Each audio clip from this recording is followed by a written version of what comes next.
Ya. Nikah ini. Kena. Kena juga. Satu nih.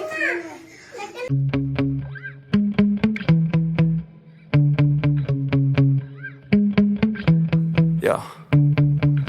Sometimes I get so mad. Keseruan di lereng bukit, pustaka rumput kembali meruah oleh anak-anak. Ahmad Dihya Alfian dan kawan-kawan kembali bermain sambil belajar. Permainan tradisional, games menarik dan lucu, hingga baca puisi dan mendongeng. Kita ikuti seperti apa keseruan mereka.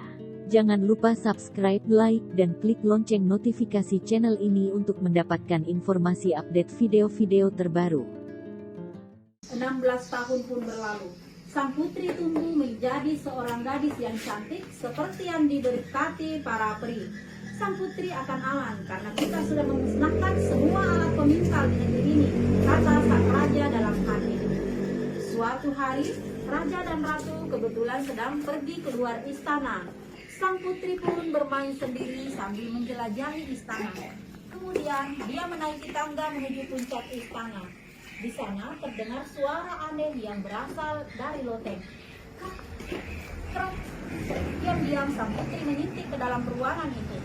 Di sana ada seorang wanita tua yang sedang menggunakan alat pemintal. Karena wanita tua itu selama ini tinggal di loteng, dia tidak mengetahui adanya larangan keras sang raja akan alat pemintal.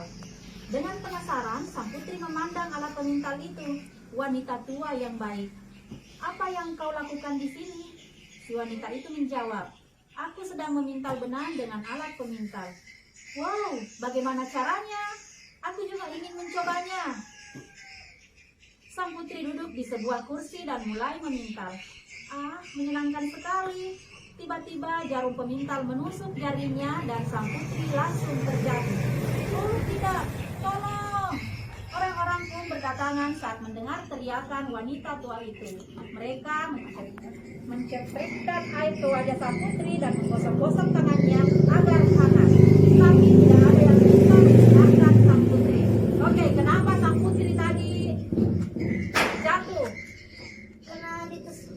Karena ditusuk alat pemintal. Oke. Kenapa ya sang nenek tidak memusnahkan alat pemintalnya? Karena dia tidak mendengar perintah raja untuk memusnahkan alat pemintal karena dia tinggal di loteng. Oke. Sekembalinya ke istana, raja dan ratu yang mendengar keributan itu segera naik ke loteng istana. Putriku sayang, kumohon bukalah matamu. Raja dan ratu merasa sangat sedih. Pipi dan bibir sang putri masih merona dan mereka bahkan bisa mendengar suara nafas yang pelan, persis seperti apa yang dikatakan peri ketujuh. Sang putri hanya tertidur. Raja kemudian memerintahkan agar sang putri dipindahkan ke kamar terindah di istana. Lalu dia dibaringkan di atas ranjang yang sebelumnya dihiasi emas dan perak. Oke, di mana putri ditidurkan? Di kamar yang paling indah. Dihiasi apa? Emas dan perak. Oke. Kemudian peri ketujuh pun muncul untuk menghibur raja dan ratu. Agar sang putri tidak merasa kesepian saat terbangun 100 tahun lagi, aku akan menyihir semua orang istana agar ikut tertidur. Sang peri menebarkan sihir dengan tongkat ajaibnya ke seluruh istana. Tidak lama kemudian, semua orang kecuali raja dan ratu pun tertidur. Para guru dan pelayang sang putri, para juru masak, prajurit, penjaga gerbang dan penjaga kandang semuanya tertidur. Bahkan anak anjing sang putri pun ikut tertidur. Setelah semua tertidur, raja dan ratu mencium lembut sang putri dan keluar dari istana. Mereka memerintahkan agar tidak seorang pun boleh memasuki istana. Tapi sepertinya perintah itu tidak diperlukan karena semak belukar yang begitu lebat tiba-tiba tumbuh mengelilingi istana. Tidak ada yang tampak dari kejauhan kecuali bagian puncak istana. Nah, kenapa tadi ditidurkan semua? Supaya putri tidak kesepian. Oke. Tahun demi tahun berganti. Dari 100 tahun pun telah berlalu.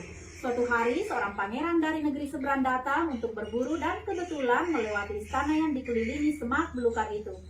Istilah apa yang dibalik hutan itu? Orang-orang memberikan pangeran tidak tahu siapa yang harus dipercaya. Kemudian seorang petani tua berkata, "Yang kau dengar, sewaktu aku masih kecil, di dalam istana itu ada seorang putri yang sangat cantik. Dia disihir dan tertidur selama 100 tahun. Syaratnya agar dia terbangun ketika ada pangeran yang mencintainya dengan tulus." Lalu pangeran pun datang untuk menemui sang putri. Setelah mereka bertemu, akhirnya sang putri sadar dari tidurnya selama berapa tahun? 100. Oke, tepuk tangan dulu, tepuk semangat. Semangat. Semangat. Hei semangat, semangat. Hei semangat, semangat. Yes, oke. Dahulu kala di sebuah negeri yang Maju-maju, indah, Nak, maju-maju. hiduplah dengan bahagia raja dan ratu yang murah hati. Tetapi ada satu hal yang membuat raja dan ratu bersedih, yaitu mereka belum dikaruniai anak. Sang raja dan ratu berdoa siang dan malam, "Kami mohon karuniai kami seorang anak." Akhirnya pada suatu hari sang ratu mengandung. 9 bulan kemudian lahirlah seorang putri yang sangat cantik. Sebuah pesta akan diadakan untuk merayakan kelahiran sang putri. Sang raja begitu bahagia dan mengundang para peri di pesta megah itu. Ketujuh peri pun datang membawa hadiah untuk sang putri. Satu persatu para peri itu memberkati sang putri dengan sihir mereka. Peri pertama memberkatinya agar menjadi gadis yang paling cantik. Peri kedua memberkatinya agar dia memiliki hati yang baik. Peri ketiga memberkatinya agar dia memiliki kebaikan dalam apapun yang dilakukannya. Peri keempat memberkatinya agar dia pandai menari. Peri kelima memberkatinya agar dia bernyanyi seindah burung bulbul. Dan peri keenam memberkatinya agar dia bisa memainkan segala jenis musik dengan sempurna. Tetapi tiba-tiba seorang peri tua memasuki ruangan pesta. Dia adalah peri yang tidak diundang oleh sang raja. Si peri tua itu tidak pernah keluar dari menaranya lebih dari 50 tahun. Sehingga semua orang mengira dia sudah mati dan tersihir. Semua orang terkejut atas kedatangannya. Si peri tua sangat marah karena tidak diundang ke pesta itu. "Beraninya kalian melupakan aku? Lihat saja akibatnya. Aku akan mengusir sang putri." Si peri tua bersungut-sungut dalam hati. Tetapi peri ketujuh mendengarnya. "Jika si peri tua mengutuk sang putri, aku akan mencoba meringankan kutukannya dengan sihirku." Lalu si peri ketujuh bersembunyi di balik tirai. "Hahaha, sekuat apapun sihir kalian, semua itu akan sia-sia. Jari sang putri akan tertusuk jarum alat peminta dan mati karenanya." Si peri tua mengutuk dengan suara keras, melemparkan senyumannya yang sangat jahat, lalu menghilang. Semua orang ketakutan, tetapi mereka tidak berdaya.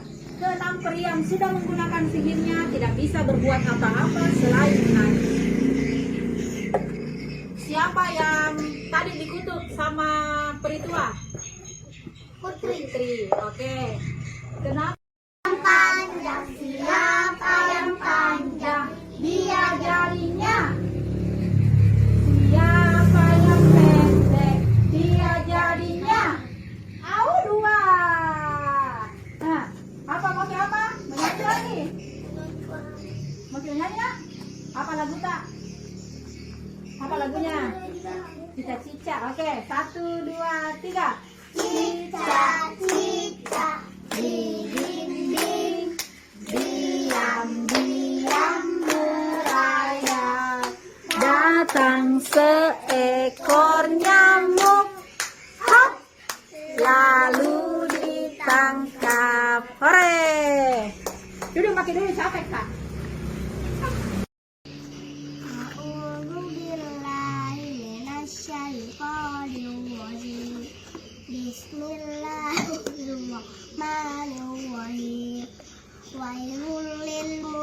المطففين الذين إذا اكتالوا على الناس يستوفون وإذا قالوا أو وزنوهم يخسرون ألا يظن أولئك أنهم مبعوثون ليوم عظيم يوم يقوم الناس لرب العالمين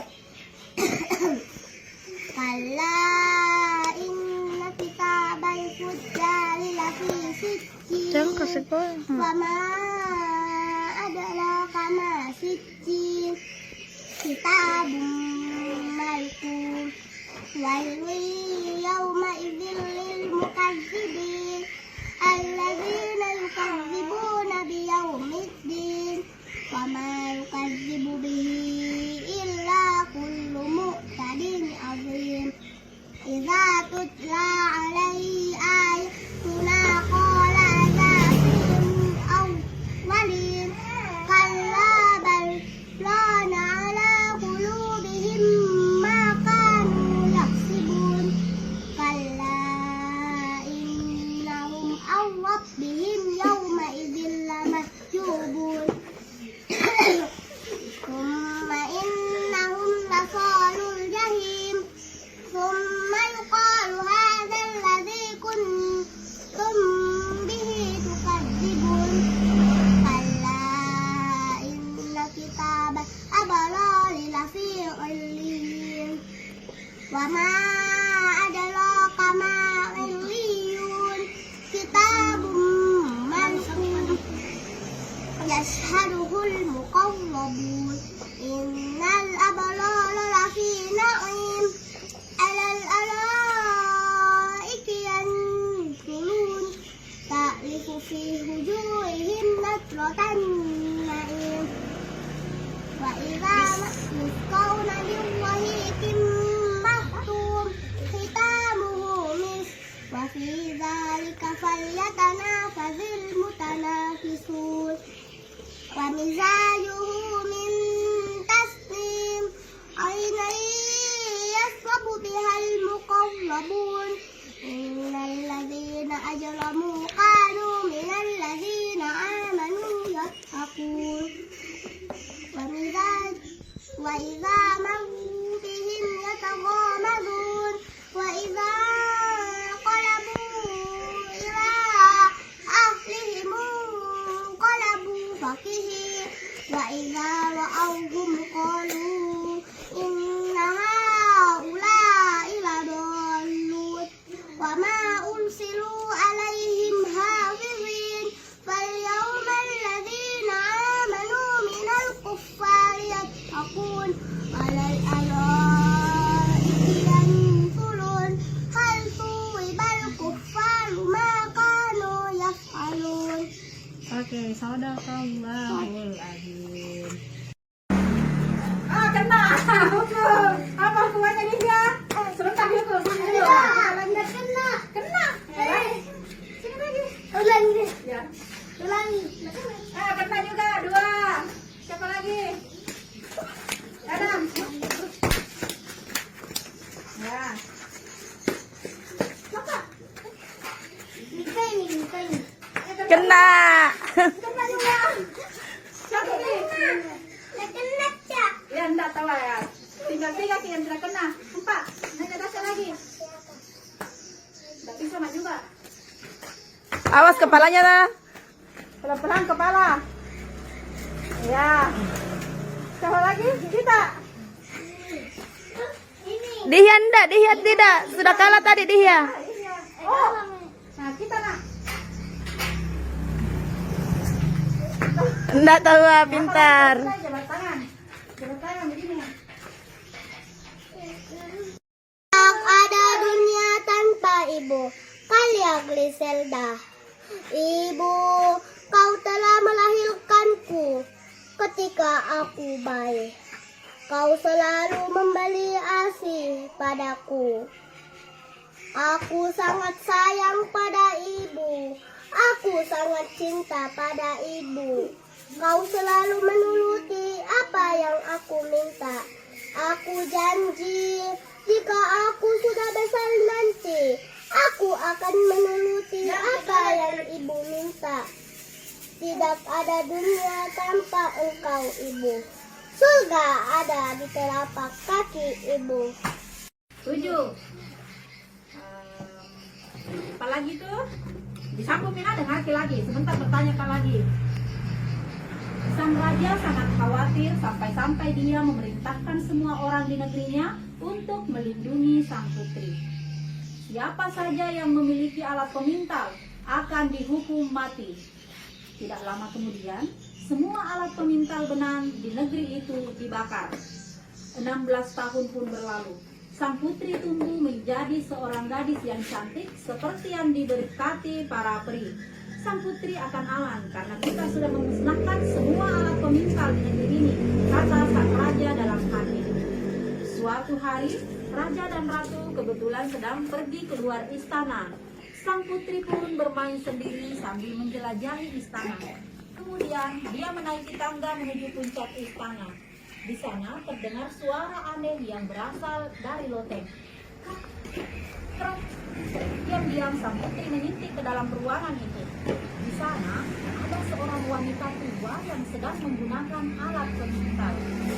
Karena wanita tua itu selama ini tinggal di loteng, dia tidak mengetahui adanya larangan keras sang raja akan alat pemintal.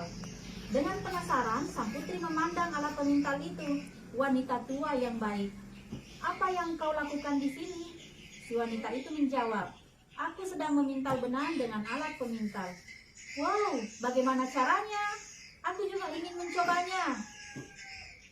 Sang putri duduk di sebuah kursi dan mulai memintal. Ah, menyenangkan sekali. Tiba-tiba jarum pemintal menusuk jarinya dan sang putri langsung terjatuh. Oh tidak, tolong! Orang-orang pun berdatangan saat mendengar teriakan wanita tua itu. Mereka mencepritkan air ke wajah sang putri dan menggosok-gosok tangannya agar hangat. Tapi tidak ada yang bisa menyelamatkan sang putri. Oke, kenapa sang putri tadi jatuh? Karena ditusuk alat pemintal. Oke. Kenapa ya sang nenek tidak memusnahkan alat pemintalnya? Karena dia tidak mendengar perintah raja untuk memusnahkan alat pemintal karena dia tinggal di loteng. Oke. Sekembalinya ke istana, raja dan ratu yang mendengar keributan itu segera naik ke loteng istana. Putriku sayang, kumohon bukalah matamu. Raja dan ratu merasa sangat sedih. Pipi dan bibir sang putri masih merona dan mereka bahkan bisa mendengar suara nafas yang pelan, persis seperti apa yang dikatakan peri ketujuh. Sang putri hanya tertidur. Raja kemudian memerintahkan agar sang putri dipindahkan ke kamar terindah di istana. Lalu dia dibaringkan di atas ranjang yang seluruhnya dihiasi emas dan perak. Oke, di mana putri ditidurkan? Di kamar yang paling indah. Dihiasi apa? Emas dan perak. Oke. Kemudian peri ketujuh pun muncul untuk menghibur raja dan ratu. Agar sang putri tidak merasa kesepian saat terbangun 100 tahun lagi, aku akan menyihir semua orang istana agar ikut tertidur. Sang peri menebarkan sihir dengan tongkat ajaibnya ke seluruh istana. Tidak lama kemudian, semua orang kecuali raja dan ratu pun tertidur. Para guru dan pelayan sang putri, para juru masak, prajurit, penjaga gerbang dan penjaga kandang semuanya tertidur. Bahkan anak anjing sang putri pun ikut tertidur. Setelah semua tertidur, raja dan ratu mencium lembut sang putri dan keluar dari istana. Mereka memerintahkan agar tidak seorang pun boleh memasuki istana. Tapi sepertinya perintah itu tidak diperlukan karena semak belukar yang begitu lebat tiba-tiba tumbuh mengelilingi istana. Tidak ada yang tampak dari kejauhan kecuali bagian puncak istana. Nah, kenapa tadi ditidurkan semua? Supaya putri tidak kesepian. Oke. Tahun demi tahun berganti. Dari 100 tahun pun telah berlalu. Suatu hari seorang pangeran dari negeri seberang datang untuk berburu dan kebetulan melewati istana yang dikelilingi semak belukar itu. Istilah apa yang dibalik hutan itu? Orang-orang memberikan. Sang pangeran tidak tahu siapa yang harus dipercaya. Kemudian seorang petani tua berkata, "Yang kau dengar, sewaktu aku masih kecil, di dalam istana itu ada seorang putri yang sangat cantik. Dia disihir dan tertidur selama 100 tahun. Syaratnya agar dia terbangun ketika ada pangeran yang mencintainya dengan tulus. Lalu pangeran pun datang untuk menemui sang putri. Setelah mereka bertemu, akhirnya sang putri sadar dari tidurnya selama berapa tahun? 100. Oke, tepuk tangan dulu, tepuk semangat. Semangat. Semangat. Semangat. Semangat. Semangat. Semangat. Yes. Oke. Lang, muka anak teman tak? Nah, 3 ya. Bisa nggak jadi yang lompat ke sini? Ya. Ya. Ya. Oke, 3 lagi, Tiha. 1 jari kananku, 1 jari kiriku, ku gabung jadi 2, ku buat jembatan panjang. 2 jari kananku, 2 jari kiriku, ku gabung jadi 4, ku buat kamera. 2 jari kananku, 2 jari kiriku, ku gabung jadi 6, ku buat menara tinggi. 4 jari kananku, 4 jari kiriku, ku gabung jadi 8, ku buat telinga kelinci. 5 jari kananku, 5 jari kiriku, ku gabung jadi 10, ku mulai berdoa. Bismillahirrahmanirrahim.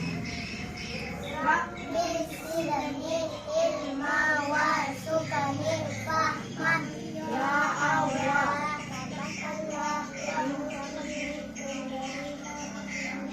pemahaman, menerima pelajaran. Amin.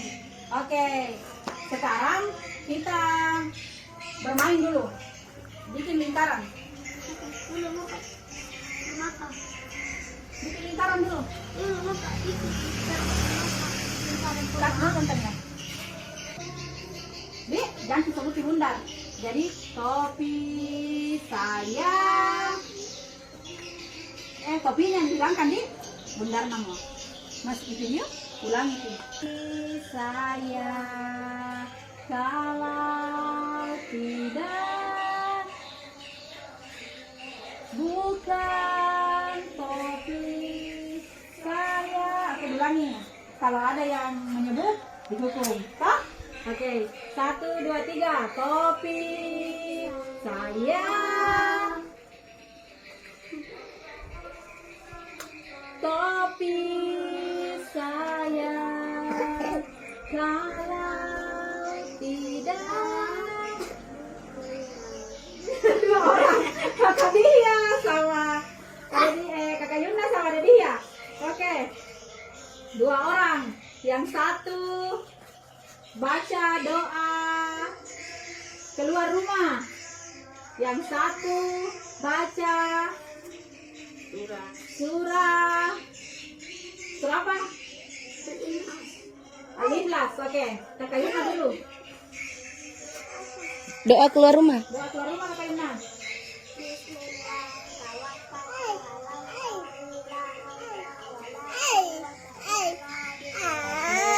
Tepuk tangan dulu. Kakak Divya, ada Divya baca surah Al-Ikhlas. Allahu samad. Lam yalid wa lam yulad wa lam yakul lahu kufuwan ahad. Oke. Nah, sekarang kita mau berpuisi. Ada yang mau dengar? Ada yang mau dengar Kakak Yuna baca puisi? Oke. Kita dengar Kakak Yuna baca puisi tadi, ada puisinya. Sebentar, ada Divya lagi. Nah, ini Kakak Yuna.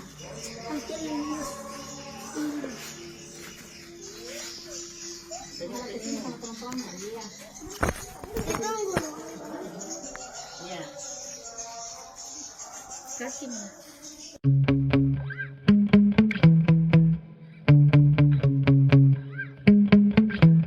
Yeah. Sometimes I get so mad.